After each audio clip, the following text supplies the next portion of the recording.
They're wearable, they're durable, they're economical. But more than anything, they are readable. You can read the kids' names from a long distance away.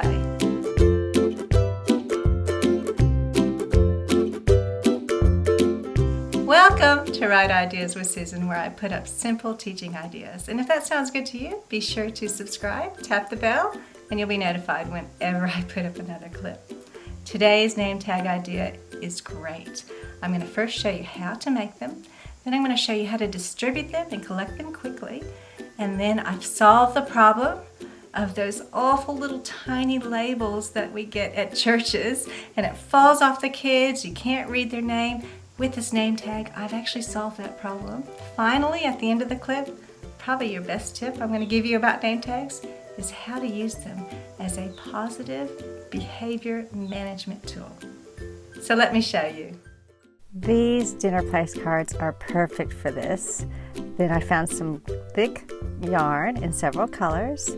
I need some clear tape, a black marker with highlighters, a hole puncher, some stickers, and some scissors. I add one strip of tape to the top of each one to reinforce it.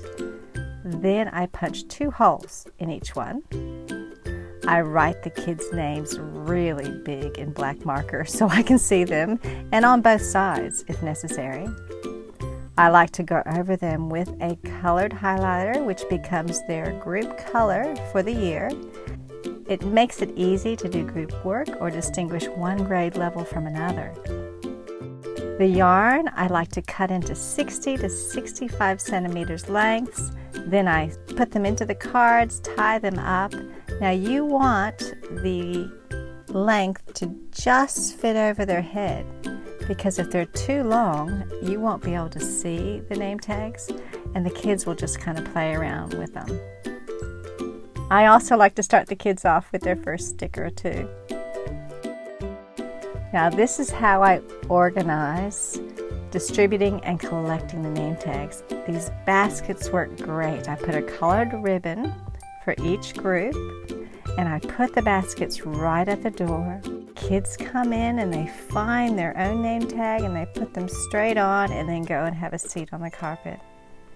Now, if your church uses those tiny name labels that none of us can see and are always falling off, just stick that to the back of these name tags. This way, they'll be there safe until checkout.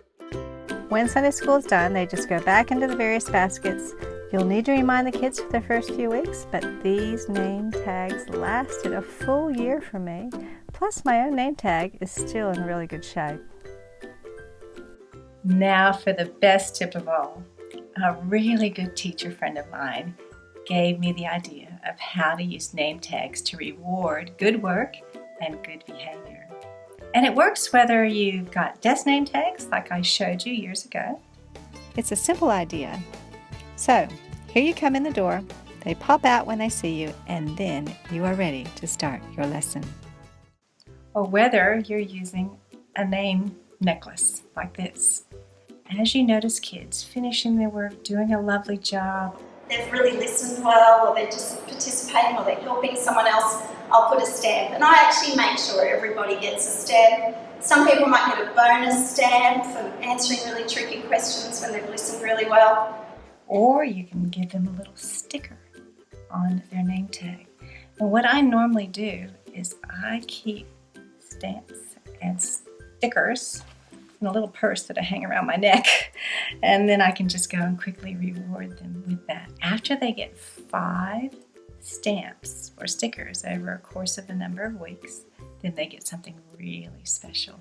And for the little ones, you know what they love to get, and it works, is this little gem type stickers. So once they get 5, they get that. Now I actually start them off with 1, so they only have to get 4 before they get 5. Now with the older kids, a little gem's not going to work, but what I do is I let them pick out of a prize bag, and they really, really like that. And it's so good to be able to reward good work and good behavior and come from a positive way, and it sets the tone for your lessons when you're noticing them.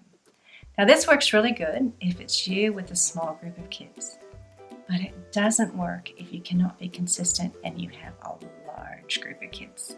Unless you have a lot of helpers who've got stamps and stickers and can go around and help you. So really think about the number of kids that you're looking after and whether or not this is doable for you. I'll tell you, last year I started with a really large group and I had one helper, and we were going like crazy trying to keep up with stamps and stickers and all that, and we managed to do it for a whole term, and we're like, well, I'm not going to do that next term.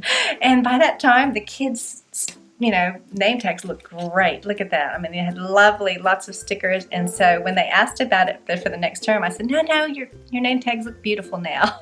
And then we just gave it away. But the thing that was so good is actually set a level of behavior for the rest of the year. So I was glad that I did it, but it was pretty hard when you have a really large group. Okay, did you find these ideas helpful? If you did, do you think you could help me out with something? Well, the best thing you can do for me is you can give me a thumbs up right now. You can subscribe too, but even better yet, if you share my idea with someone else on your team or your teaching team, that is so helpful for my channel. Then it tells the YouTube robots that people like it, and then they'll feature these ideas in front of other teachers like yourself. That would be a great way to help me out.